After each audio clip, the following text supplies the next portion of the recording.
downfall of Isla Nublar was always written, with Mount Sibo leaving a devastating blow to the island. But what if this calamity occurred a few years earlier? What if Mt Sibo's eruption ruined the park before the Indominus Rex? What if Mt Sibo erupted during Jurassic World?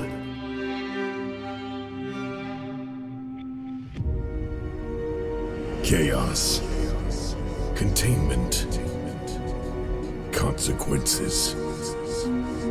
This isn't an act of sheer will. It's a moment of cataclysmic change, where science creates alternate worlds. What if different characters or creatures were involved in altogether different outcomes?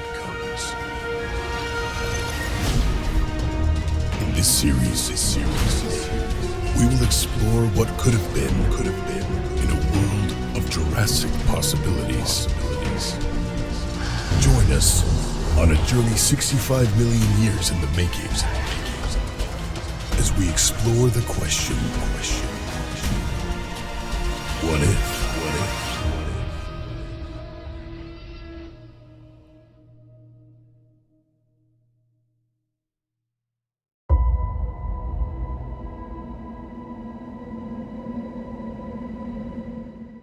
Simon Masrani was well known for his grandiose ambitions and his desire to present the public with attractions which had no rival when it came to the scope and scale. This persistent enthusiasm for attaining the unachievable led to the creation of Jurassic World, and it also led to the millionaire CEO hosting a huge celebration for the 10th anniversary of the park's opening in the summer of 2015. In this universe, Masrani went all out on the celebrations, promising fireworks over the Mosasaurus lagoon, intimate tours of the inner workings of Isla Nublar for VIP guests, and a celebration like none other. Millions of dollars had been spent on the festivities, with suppliers brought in from across the globe. It was anticipated that this would be the biggest event ever seen on a singular island, with tickets sold out well in advance, and with guests ranging from A-list actors and musicians to potential investors from some of the largest investment firms in the world. A lot was riding on this occasion, but what Simon Masrani could not have foreseen was that the often unpredictable chaos theory would rear its head during the festivities.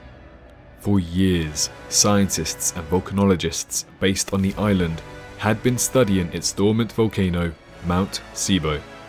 The island had an intricate latticework of geothermal power systems which enabled the power-intensive systems present in Jurassic World to be sustained, but this also meant they messed with the natural balance of the volcano.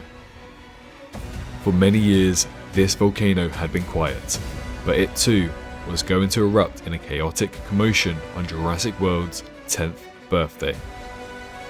The first indication that something was wrong came when the power surge in Jurassic World's control room, sending Vivian, Lowry and Claire into a frenzied panic as the power surge disrupted celebrations across the park, killing the firework launchers positioned around the Mosasaurus lagoon and plunging the Hilton Resort into complete total darkness. Whilst the crew at the control centre worked to bring systems back online, Simon Masrani was leading a group of investors around the Indominus Rex paddock, giving them an early access tour of what their new creature will be like. Their tour then came to an abrupt close when the ground shook violently and Mt Sibo let out a tremendous growl.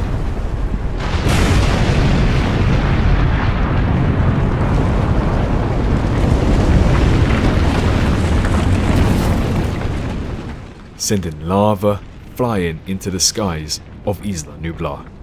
Attempting to quickly evacuate the facility, Simon Masrani and the investors attempted to escape in the air via Jurassic World 001. But the ash and the debris falling through the sky disabled the helicopter's rotors and sent it plummeting into the park's aviary, tearing a huge hole into the structure. As the pteranodons escaped and began to fly across the ocean seeking shelter, chaos continued to consume the island as the lava flow crept closer and closer to Main Street. Owen Grady and Barry Sembene could only watch on, mercifully safe from the chaos at the Ibris facility on the eastern shoreline as the destruction continued to consume Isla Nublar. Nothing survived the destructive path of the lava flow, with the gyrosphere station and pieces of Nublar's infrastructure, like its radio tower, were destroyed in the ensuing devastation. Remnants of the once rumoured Jurassic Park were buried forever, never to be seen again, liquefied by the intense heat as everything in the path of the lava was destroyed. As paddocks were destroyed and boundaries were broken, surviving dinosaurs began to escape from the containment and desperately head south of the island, ahead of the fiery fate which followed them. Claire Deering attempted to coordinate an escape effort to Jurassic World's ferry landing, assuming control after communication with Simon Masrani was lost, but many people died in stampedes or from smoke inhalation as the lava crept closer and closer to the park. Costa Rican naval forces in the area were able to launch a rescue mission, recovering as many people as they could from the ferry landing and sending helicopters deeper into the island to recover the command team from Main Street, as well as recovering the Ibris team from the relative shelter that they had found. As the flow finally began to settle, the true chaos which had unfolded on the island became clear, with many assets having escaped containment and nearly all of the key infrastructure on the island having been destroyed.